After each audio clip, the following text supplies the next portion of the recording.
Mary Jane.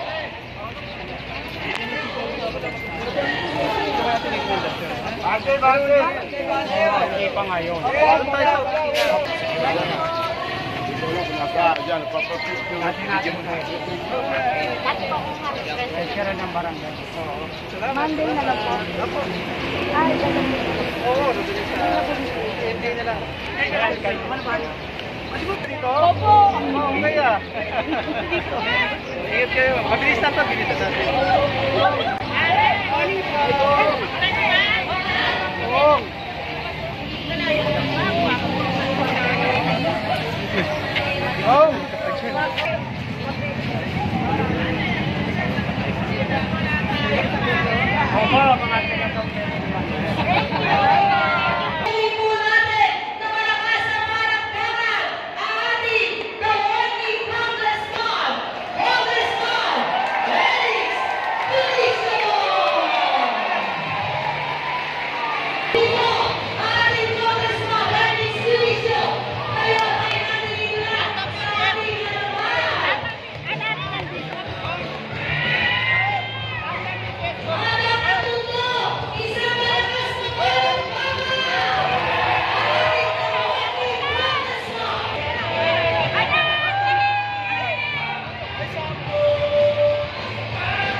Nakilig si ate na.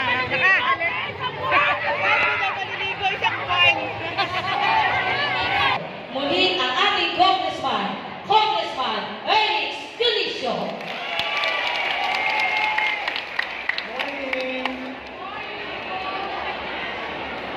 Magandang umaga po sa inyong lahat. Pwede ba magalis ng maskara? Nabakunahan na ako ng COVID ah. Pwede? Thank you. Sa inyo pong lahat, good morning. Nag-aalala ko sa pagpunta kayong umaga, gawa ng napakarami nating beneficiaries ngayong umaga at ang inaalala ko ay baka nagugutom na po kayo. Taas ka kamay, mga nagugutom na. Doon sa Mepritil, kaya yung kamay. Sa Mepritil, bagong Jollibee na tayo. Nakakain na kayo doon? Taas ang kamay nakakain na doon. Taas ang kamay hindi pa. Pagkatapos ito, gusto nyo dumiretso tayo doon. Nilibre niyo ako. Mula po sa pamilya ng Asenso Manileño, pinangungunahan, kilala niyo si Isko? Kilala niyo ba si Mayor Isko? O si Mayor Hani? Vice Mayor Yul? At yung anim nating konsihal, ako naman po ang inyong congressman, na unang-una, nais ko po magpasalamat sa inyo dahil hindi dahil sa tulong at panalangin ninyo, lahat po yun ay nakatulong sa akin. At ngayon, yung batang Ernix na pinalaki nyo dito sa Tondo, ngayon po, congressman ng District 1 ng Manila. Maraming salamat sa inyo. Pero, dito po tayo ngayong umaga doon sa programa po ng inyong lingkod. At syempre, ito po ay programa ng ating Pangulong Bongbong Marcos. Palakpakan niyo naman si President Bongbong Marcos. Ang programa po ng Speaker of the House, ang pinuno namin mga congressman, ang Speaker of the People o Boses ng Bayan, palakpakan niyo rin si Speaker Martin Romualdez. Ito pong programa nito ay bagong programa ng pamahalaan. Ang tawag nila AKAP. O yung AKAP, niyayakap kayo. Pwede? Pero naisip ko, ngayon na meron tayong pang-ayuda sa inyo, hindi kaya maganda maibigay naman natin dun sa masisipag, hardworking, at laging nagsasakripisyo ng mga vendor natin dito sa mundo. Pwede? Alam niyo kung maikikwento ko lang sa inyo ng konti. Sino sa inyo nakakakilala sa tatay ko si Jonix? Taas nga kamay, kilala si Jonix. Kung kilala niyo tatay ko, ito marahil hindi na iba nakikilala yung lola ko, nanay ng tatay ko. Sino sa inyo mga taga-Pretil Market? Palengke ng Pretil. Ayan, taga-Pretil Panay bata na kayo ba?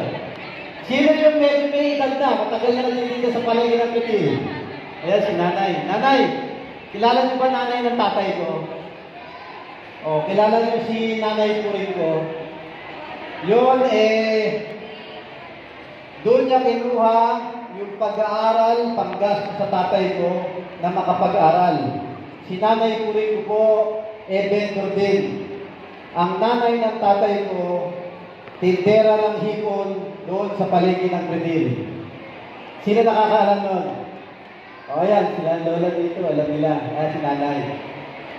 Kaya ako naman, naisip ko na sa tagal ng panahon na maraming nanungkulan, baka maganda namang panahon na mapansin natin yung mga vendor natin dito sa mundo.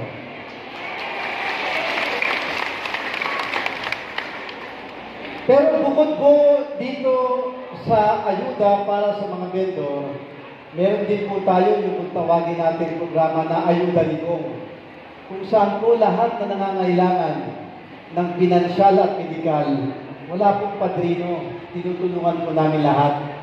Alam nyo, matanong ko na rin sa inyo sino sa inyo nakakuha na sa programa na Ayuda ni Kong? Pinagbibigay tayo ng pinansyal. Taas ang kamay. Ayan, meron ilan-ilan pa lang. Kaya gusto ko pong ipaalam sa inyo. Bukod po dito sa programa natin, linggo-linggo, meron po tayong Ayuda ni Kong na kahit sino sa inyo, pwede pong lumapit sa atin na karagdagang puhunan o karagdagang pinansyal na kayo tutulong ninyo para sa mga pamilya nyo. Doon nga sa mga nanghihingi, yung iba, pag tinatanong ko, ilan po ba sa inyo ang una pa lang nakakuha? Nagtataas sila ng kamay. Pag tinanong ko, ilan sa inyo yung pangalawa, pangatlong kuha na? Mga nahihiya na magtaas ng kamay. Lalo-lalo na, pag tinatanong ko yung pang-apat, pang-lima, o kahit pang-10 balik na lapit sa amin. Alam mo, pag nagtaas ang kamay, talagang nahihiya sila. Tila baga na parang pag lumapit ka sa politiko, para bang hirap na hirap silang lumapit. Isa lang po ang sinabi ko sa kanilang lahat. At sa inyo rin po. Wag po kayong mahiya na paulit-ulit lumapit sa inyong congressman. Dahil hindi po ako magsasawa na tumulong sa bawat isang batang sundo.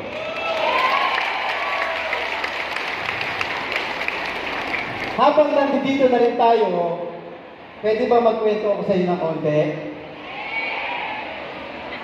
Alam niyo, noong panahon ng kampanya, meron tayong mga pinangakong bagay.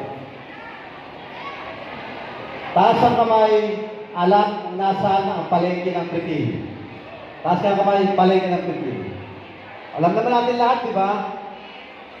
Kung hindi mo alam, hindi ka batang tundo. Katabi ng palengke ng Pritil, nakita nyo doon yung bagong tayo Jollibee? Gugutom ako bigla. Pagtawid ng Jollibee, nakita nyo ba doon yung tanggapan ng mga dating congressman? Yes. Ang tawag nila dati doon, tahanang masa.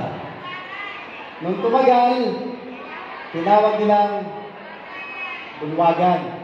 Ngayon, ako na tinatanong, Congressman, gagamitin mo ba ang tanggapan yun?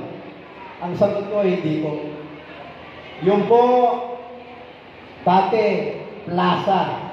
Doon sa nakatatanda sa atin, ang tawag doon, Plaza Rizal. Tama po ba? Yun plaza ng taong bayan. Kaya naisip ko, baka dapat, kesa gamitin ko, ibalik ko po para sa taong bayan. Ngayon, sa lahat ng dumadaan sa Manluna, nakikita nila may gusaling tinatayo ngayon doon. Nakita nyo? Marami nagtatanong, ano kaya yung gusali na yun? Dito kasi sa Tondo, ang problema natin, unang-una, pera. Kaya po ginawa ko yung programa na Ayuda ni Gong, kung saan lahat pwedeng lumapit, lahat pwede nating ayudahan. Kasama na po ngayong araw na to. Pangalawang problema natin, pag lumapit tayo sa doktor, hindi ba bago tayo resetahan, sasabihin sa inyo ng doktor, magpakuha ka muna ng dugo. Tama mali? Ang tanong, yung laboratory ba, may bayad o libre? Mahal o mura? Hindi naman. Mapapamura ka lang sa bahay. Sa tingin nyo, makakatulong kaya kung meron tayo dito sa Tondo, libreng laboratory para sa mga taga-Tondo? Nanay, makakatulong? O, dun sa likod. Sa inyo lahat, sa tingin nyo, makatutulong ba kung meron tayong libreng diagnostic at laboratory center dito sa Tondo? Makakatulong? Yun po yung ginagawa natin ngayon dun sa tapat ng palengke ng Pritil. Libreng laboratory, diagnostic center sa lahat ng senior citizen at sa lahat ng batang Tondo para po sa inyo. Isa pang problema natin, yung mga mahihilig sa chicharong bulaklak. Mami na kayo. Mahilig sa MP Light, sa Alfonso. O kahit bata o matanda na i-injure, yung mga kailangan ng therapy. Yung therapy ba, libre o may bayan? Gusto nyo, libre. Eksakto. Kasama doon sa pinatatayo natin, yung gusali doon, tatawagin natin Bagong Tondo Health and Wellness Center, kung saan libre po ang laboratory, diagnostic, at lahat ng physical therapy, basta batang Tondo ka, para po sa inyo, galing sa inyong congressman. Mga katulong,